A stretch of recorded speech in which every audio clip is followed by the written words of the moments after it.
뭐 농구 대잔치 시절부터 해서 대학 농구까지 잘 나갔던 시절이 분명 있었는데 항저 아시안 게임에서 일본 2군에게 패하는 모습까지.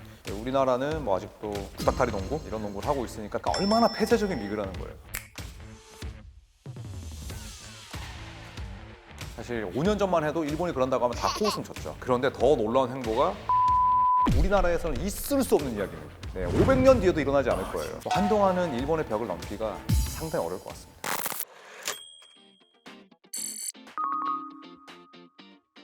안녕하세요. 탐욕 스포츠 리키 PD입니다. 오빠 부대를 몰고 다니면서 폭발적인 인기를 누렸던 한국 농구, 축구와 야구에 밀려서 어느덧 대중들의 관심에서 멀어지게 됐는데요. 옆나라 일본은 자력으로 올림픽 진출을 확정 지으면서 아시아 최강자로 거듭나고 있습니다.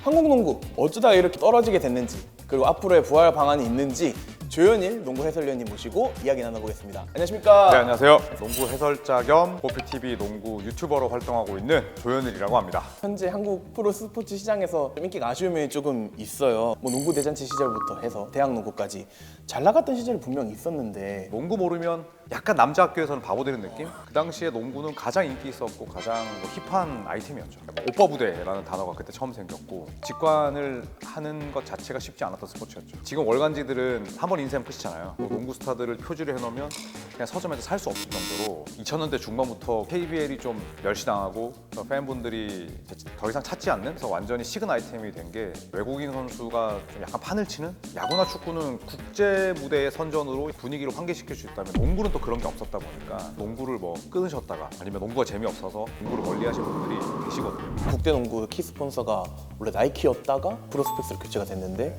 일본 농구는 또 조던지 브랜드가 바보가 아니잖아요. 뭐 나이키가 굉장히 오래 해줬다고 생각합니다. 돈을 벌어올 수 있는 무언가가 필요하죠. 지금 그런 게 거의 없죠. 딱 몇 가지 깨는 부분들이 KBL의 브랜딩을 좀 촌스럽게 만든 것 같아요. 비디오 판독할 때도 이상한 트로트 같은 음악들, 성인이 슛 쏘는데 뿅 이게 뭐야. 초등학교 유소년 대회에서도 하면 초등학생이 싫어할 것 같아요. 팬들이 봤을 때 허접하지 않네라는 생각이 들어야 내가 시간과 돈을 들이지. 그런 부분에서 실망을 느끼면 사실 농구를 안 보는 가장 첫 번째 이유가 되는 것 같아요. 그리고 연고가 뭐 너무 많이 바뀌잖아요. 뭐 부사만 하더라도 뭐 맨 처음에 기아였다가 KT 왔다가 뭐 KCC 갔다가 그러다 보니까 더 전통이 옅어지고 로열층이 사라지는 결과가 반복되지 않나 싶습니다. 국가대표에 대한 얘기를 안 할 수가 없어요. 항저 아시안 게임에서 일본 2군에게 패하는 모습까지. 한동안은 일본의 벽을 넘기가 상당히 어려울 것 같습니다. 더 심한 게 농구 트렌드를 과연 알고 있나? 페이스 앤 스페이스라고 하거든요. 속도를 빠르게 가져가면서 공간, 3점을 빵빵 던지는 농구를 현대 농구라고 합니다. 과거에는 림을 이렇게 등지고 공격을 2점 농구 위주였다면 요즘은 림을 바라보고 골 밑으로 들어가기보다는 떨어지더라도 외곽을 쏘는 거죠. 최대한 빠르게 샷클락을 쓰지 않고 던져요. 현대 농구를 다 받아들이고 있거든요. 근데 우리나라는 뭐 아직도 구닥다리 농구 이런 농구를 하고 있으니까 당연히 국제 경쟁력이 떨어지죠. 일본 농구가 NBA 리그도 지금 현직 2명을 배출해 있고 48년 만에 자력으로도 올림픽에 남자 농구에 진출을 했어요. 도대체 어떻게 이런 반전을 좀 깨할 수 있었던 걸까요? 시스템부터 지도자까지 모든 걸 다 뜯어고친 결과라고 봐야죠. 일본 여자농구 대표팀 감독이 탐 호바스라는 인물인데 이분이 굉장히 지도자로서 잔뼈가 굵은 인물이에요.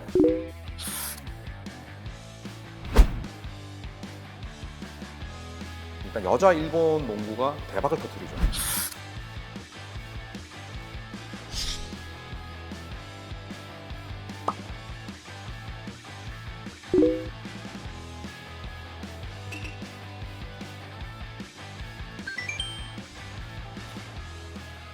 그런데 더 놀라운 행보가 탐 호버스 감독을 남자 대표팀 자리에 앉혔어요. 우리나라에서는 있을 수 없는 이야기입니다. 500년 뒤에도 일어나지 않을 거예요. 왜냐하면 남자 농구 대표팀과 여자 농구 대표팀을 같이 생각하는 거죠. 그래서 전 그걸 보고 와 대박이다. 이제 남자 농구에서 지도자 하시는 분들이 여자 농구 대표팀을 가지 않고 반대도 마찬가지예요. 미국에서도 유럽에서도 쉽지 않은 하물며 대표팀 같은 경우에는 그런 전례가 없죠.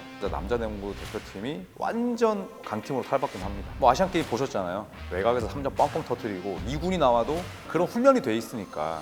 저는 외곽 농구를 하려고 스킬 코치나 슈팅 코치도 많이 데려와서 트레이닝도 했다는 거 보면 감독 하나 팀을 이렇게 바꿔놓을 수 있구나라는 걸 많이 느꼈거든요. 자력으로 티켓을 거머쥐는 일을 누가 상상을 했겠어요. 사실 5년 전만 해도 일본이 그런다고 하면 다 코웃음 쳤죠. 일본이 이렇게 해답을 제시했잖아요. 외국인 감독이 만약에 온다면 완전히 색다른 농구를 할 수 있고 이게 저는 국제 경쟁력의 강화로도 이어질 수 있다고 생각을 하거든요. KBL은 없어요. 과거에 진짜 뭐 전자랜드 이끌었던 그 감독 이외에는 잠깐 스테이시 오그먼 감독이 감독 대행하고 풀타임 감독으로 온 지가 지금 20년 됐거든요. 그러니까 얼마나 폐쇄적인 리그라는 거예요. 무조건 국내 지도자들이 해야 된다는 인식이 깔려 있고 그러다 보니까 선진 농구가 유입이 될 수 있는 게 없죠. 한국 농구가 좀 부족하다라고 많이 지적되는 것들이 좀 세계 수준의 선수를 기르는 유소년 시스템이 조금 약하다. 일단은 리그가 탄탄해야 국제 경쟁력이 높아진다는 것부터 시작을 한 거죠. 각 팀을 또 운영하기 위한 그런 가이드라인을 굉장히 빡빡하게 만들어 놨어요.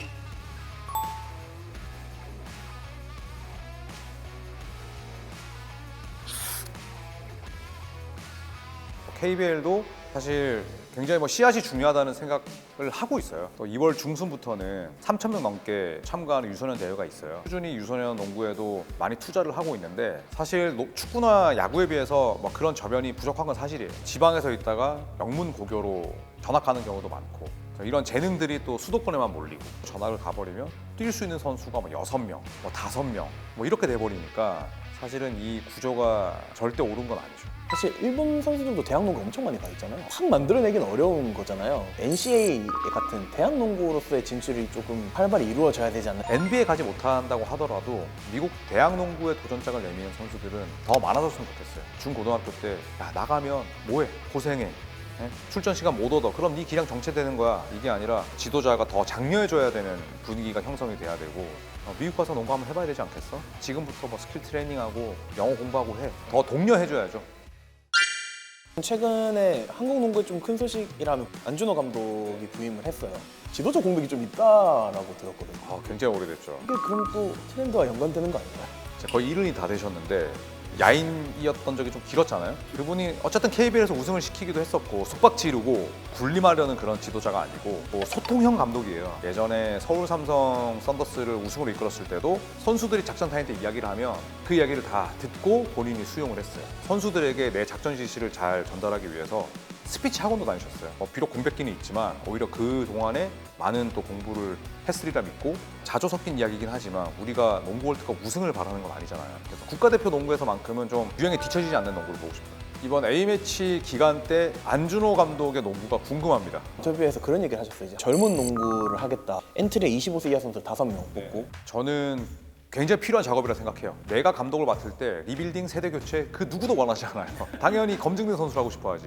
젊은 선수들은 손이 많이 가죠. 이렇게 해라 저렇게 해라 패턴도 다시 알려줘야 되고. 근데 저는 그런 용기는 필요하다고 보거든요. 이정현 선수 KBL에서 지금 가드로 뛰고 있는데 평균 20점을 넣고 있거든요. 또 박무빈 같은 선수들은 당장 리그에서 좋은 성적을 내고 있기 때문에 이 선수들을 뽑은 게 무리한 발탁은 아니거든요. 당장 이번 A매치 2경기 때 출전 시간을 얻을 수 있지 않을까. 마지막으로 하시고 싶은 말씀이 있다면 어떤 게 있을까요? 농구 팬분들이 많이 좀 줄었습니다. KBL이 이제 인기를 바닥을 치고 다시 올라오고 있거든요. 특정 선수를 딱 지목해서 가시면 금방 또 농구에 대한 관심을 가지실 수 있고요. 아래쪽에 있는 분들은 많은 노력을 하고 있고 또 선수들도 애쓰고 있으니까 농구를 그렇게 안타깝게만 바라보지 마시고 좀 재밌게 봐주시면 너무 감사하겠습니다. 네, 오늘은 조현일 농구 해설위원님을 모시고 현재 한국 농구의 과거, 현재 그리고 일본 농구와의 비교를 통해서 우리가 나아가야 될 방향선 어디인지에 대해서 이야기 나눠봤습니다. 오늘 알아본 스포츠 너머의 돈 이야기는 여기까지고요. 구독과 좋아요, 알람 설정 꼭 부탁드리면서 다음에 더 흥미로운 이야기를 가지고 돌아오겠습니다. 오늘 조현일 해설위원님 긴 시간 감사드립니다. 네, 감사합니다. 이번 영상을 만든 PD가 추천하는 영상도 보고 가세요. 스브스 뉴스의 다른 영상을 즐기시려면 구독 버튼을 꼭 눌러주세요.